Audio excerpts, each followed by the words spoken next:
Hi, I'm Frankie Santos, and this is Craft Rescue. Today I'm going to cover the top 5 mistakes that new knitters often make.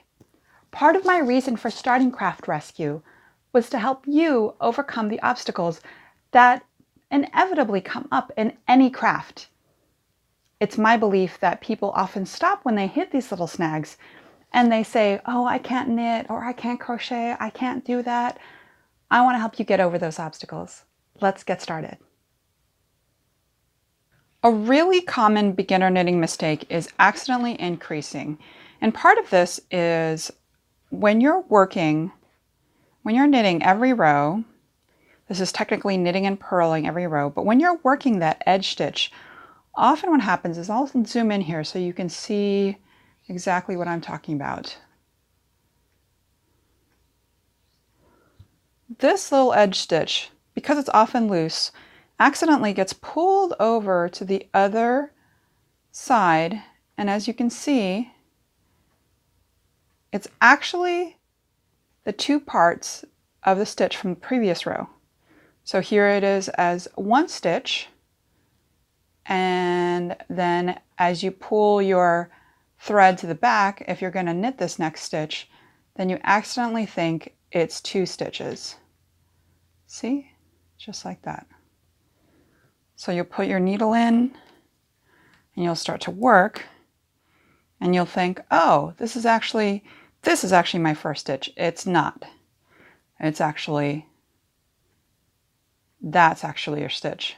And this is actually the stitch from the previous row. But because it's so loose, again, it's easy to think, there, 2 stitches, 1 stitch. The solution to this is to slip the edge stitch, which means to not actually work the edge stitch. I'm going to show you what this means. So when you get toward the end of your row, see I have 3 stitches left on my needle. So you'll work 2, but then what it means to slip is I do not work this last stitch. So I just slip it onto my working needle, my right needle. I'll show you that again. So instead of putting my yarn through this stitch, I'm just going to put it onto my working needle like that. So when you start your next row, that's when that stitch will be worked. You'll also notice something I just did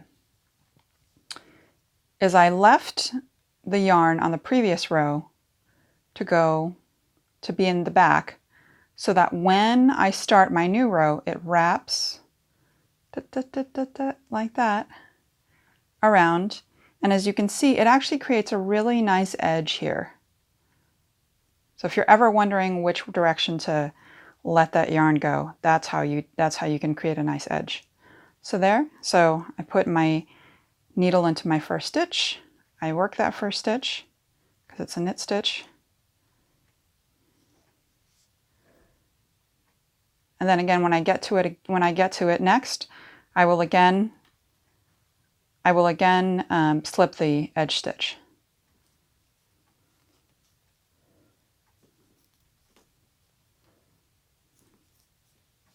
So that's the solution to that. Another really common knitting mistake is that new knitters cast on too tightly. It's often because they're really holding their yarn really tight in their hands, and they really haven't mastered the tension yet, which is fine. That's exactly what you need to learn when you're a beginner, is how to master your tension. But what that leads to when you're casting on too tight is not being able to get your working needle. Don't let this be you. So instead of trying to cast on super loosely, which can actually lead to a really sort of uneven line, the solution is actually just to use a larger needle to cast on. So these needles right here are US size 8, which are 5 millimeters, and this is a US size 10, which is 6 millimeters in diameter. So when you use a larger size needle,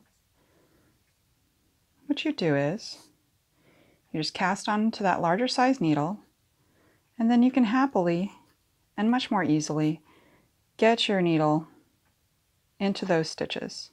You can also always cheat a little bit and get it more toward the tip of your needle.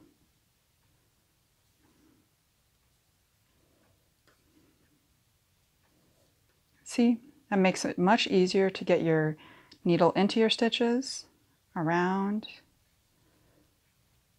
and to create your first row of knitting.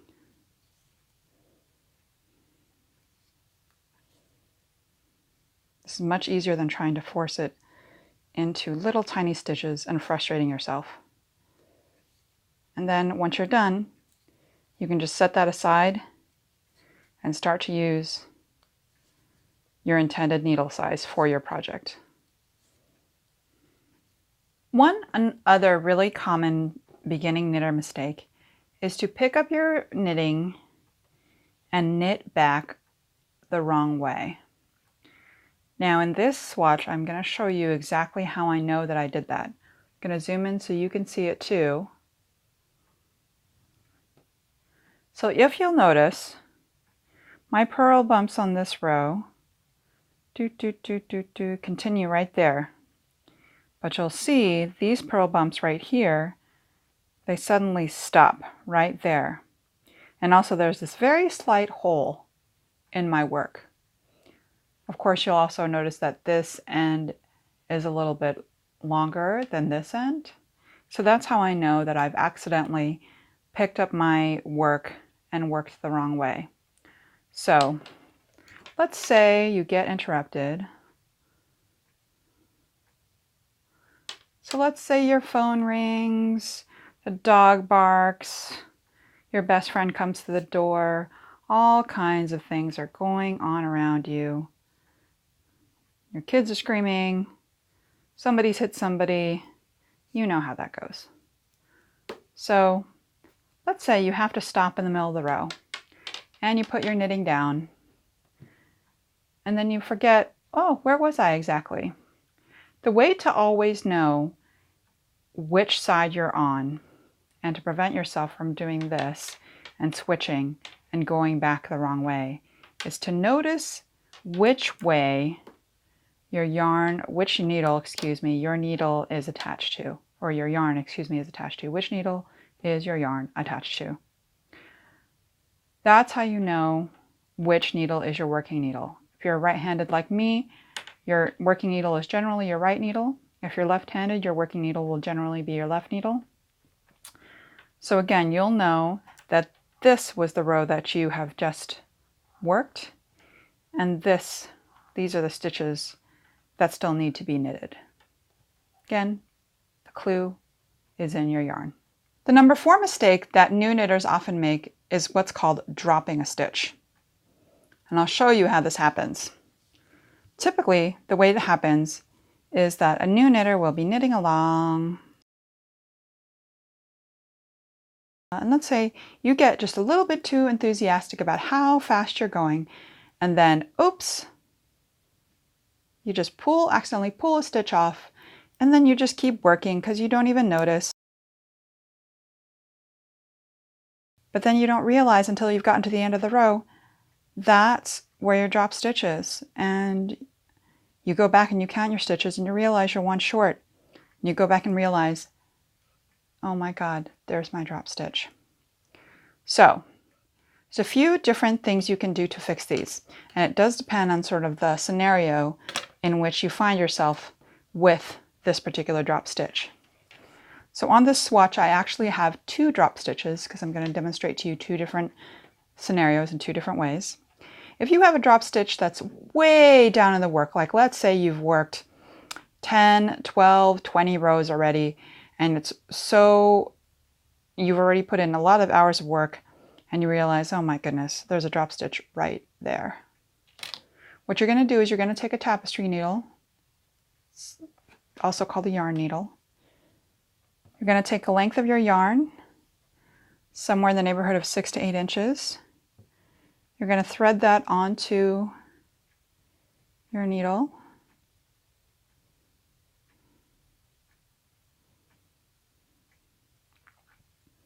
And your goal here is just to secure that particular stitch, because if it continues to unravel, what happens is it ends up producing something that looks like a run in a pair of pantyhose. So you're going to thread your yarn onto your needle, and then from the non-public side, that is sometimes called the wrong side, but it's the side that doesn't face out, you're going to put in your yarn that you've just threaded on. You're going to try to weave it into the fabric. So let's just go behind these 2 purl bumps there, those 2 purl bumps. And this won't be that noticeable from the front, so don't worry too much if you think it might be.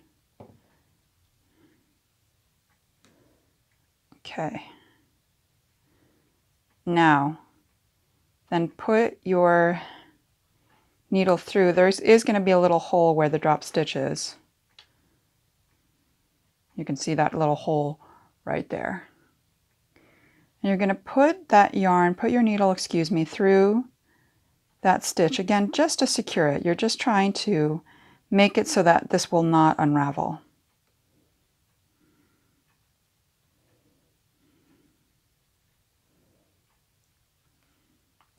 And you'll go back down into that next column of stitches if this is stockinette.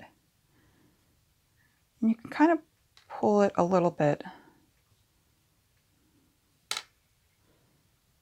It hopefully won't be that noticeable. And then again, on the non-public side, you're going to do as you did over here and weave through a couple of the purl bumps. So weave up like that. Weave down. Then like that.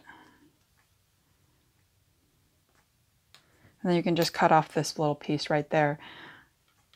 It doesn't look too bad on the front side, but it doesn't look like there's not going to be a hole, and also the most important thing is that little piece is not going to unravel. So, second scenario is if you have noticed that your drop stitch is just a few rows away, what you can do is your option is to either take this off the needle and just rip out your work until you reach that particular drop stitch. Or you can do what I call knitting backwards. This is technically not knitting backwards, but some people call this tinking, which means it's just knit spelled backward. So what you do is you set up just sort of like knitting, but you're sort of unknitting. Now, of course, I didn't work this last stitch, so I'm going to just slip that off. So to unknit, what you do is, instead of inserting your needle into the top stitch, as you would if you were actually working it, you put your needle into the stitch that's just below it, right there. And that takes off that stitch, that undoes that stitch that is right there. Again, insert into this stitch right here. That's the stitch below, and take it off. Insert into the stitch below and take it off. You'll notice I'm inserting my needle in front of this right leg, or behind this right leg. That's deliberate, so that my stitches will lean the right way when I get there. Okay, see how it undoes it? And I'll do a couple more. See, again, inserting into the stitch below the stitch on top.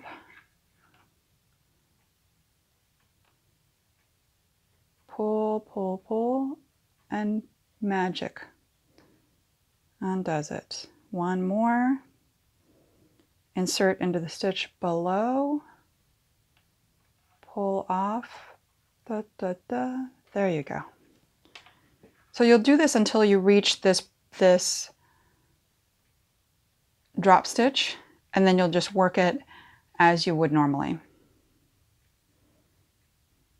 Okay, I finally reached the drop stitch the stitch that I had dropped. So then what happens is what you do once you've reached that particular drop stitch is you put it just onto your left side needle, or I should say you actually put it onto your right side needle, because you're going to work that. Then you turn it around.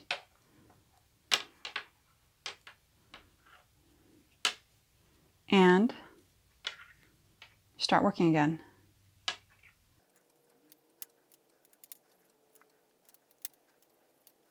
And voila,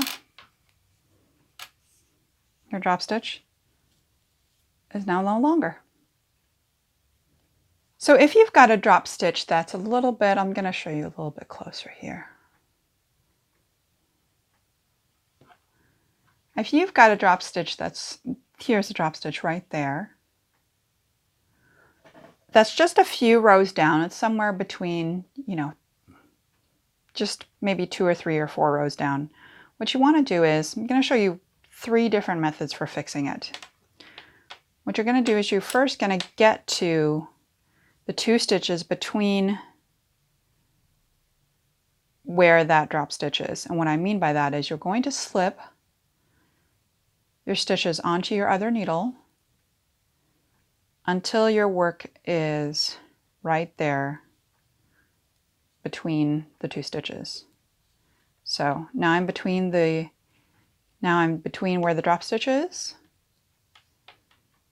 So this is method 1. What you want to do is you want to take a double pointed needle that looks like this. You're going to put it through the stitch.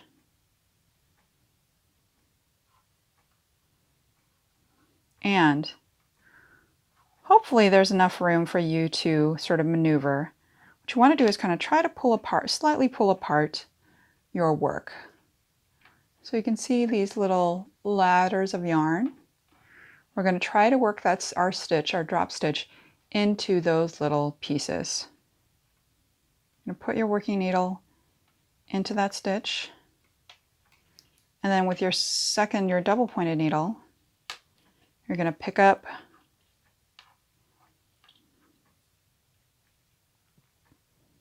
that thread of yarn that's in that very next row. And you're going to try to put it, actually it's better if you put it on the same needle, pardon me. So this is our drop stitch, and this is the row we're trying to get it into, or the thread we're trying to get it into. So you're going to take, with your double pointed needle, you're going to take the drop stitch, and you're going to put it over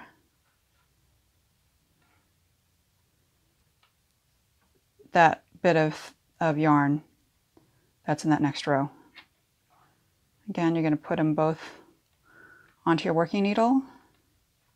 So again, this is the yarn from the next row. This is the stitch I'm actually trying to work. So we're going to take that and put it over just like that. And then once you realize you're in the right spot, because you don't have any more ladders left, what you're going to do is you're going to just slip all your stitches back.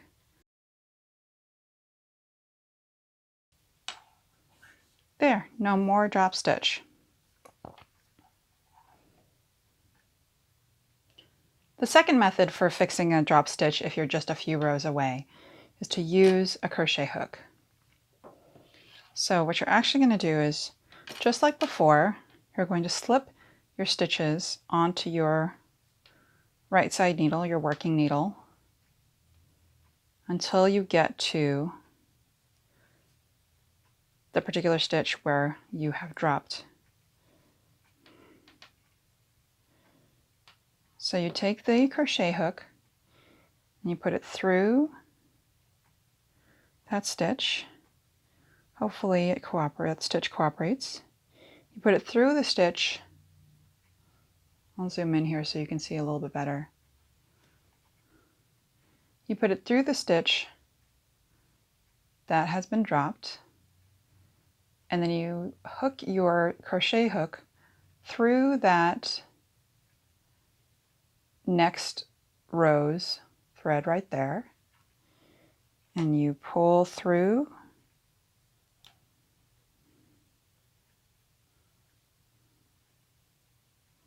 Then you do the same thing with the next row. You put your hook around that particular thread right there, see? And you pull again through that stitch that was initially dropped. And as before, you put it onto your needle.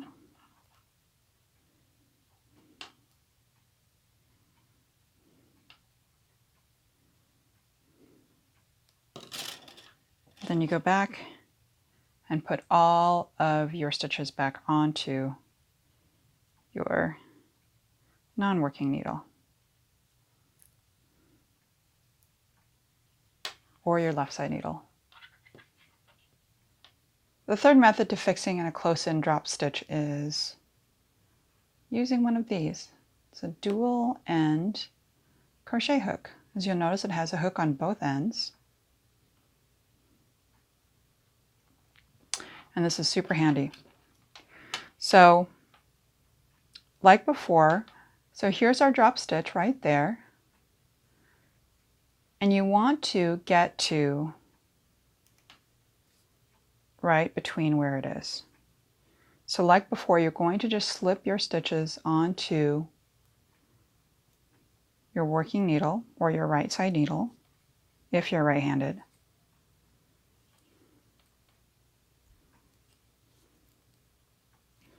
Okay, so now we're where the drop stitch is. So like with the regular crochet hook, you're going to insert your crochet hook into your dual end of crochet hook into the stitch that got dropped. So now it's secured. So now we have 1, 2, 3 rows to fix. So like before, we're going to go under that first row. Oops. We're going to go under that first row. We're going to hook. We're going to twist slightly. And part of the reason I twist slightly is because if you try to hook like this, it's just going to hook both the stitch and that next row yarn. This way, if you hook and then twist a little bit, it makes it easier to go through that particular little stitch. Here's why a dual end is handy, because then you can just, depending on the orientation of the stitch, you can just slide down to the other end and use that hook for the next row's work or the next row's thread. So like before, go under, hook, twist,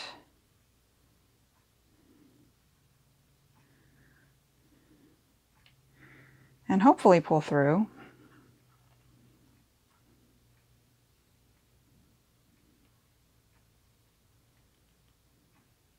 I think my yarn is separating, that's why it's a little bit difficult. Then pull through. Then again, you can go to the other end, depending on the orientation of the stitch. And again, hook, twist slightly, and pull through. Now what you're going to do once that's done, you're going to just put that stitch onto your needle.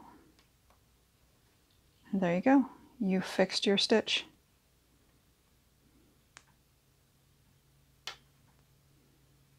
And the number 5 mistake that new knitters often make is picking a project that is too ambitious. Let me ask you a question. Are you the kind of person who writes down something on their to-do list just so you can cross it off, even after you've completed it? Well then, you'll relate to this.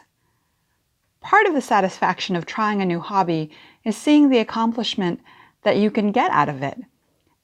And if you pick a project that's too ambitious, your likelihood of finishing goes way, way, way down.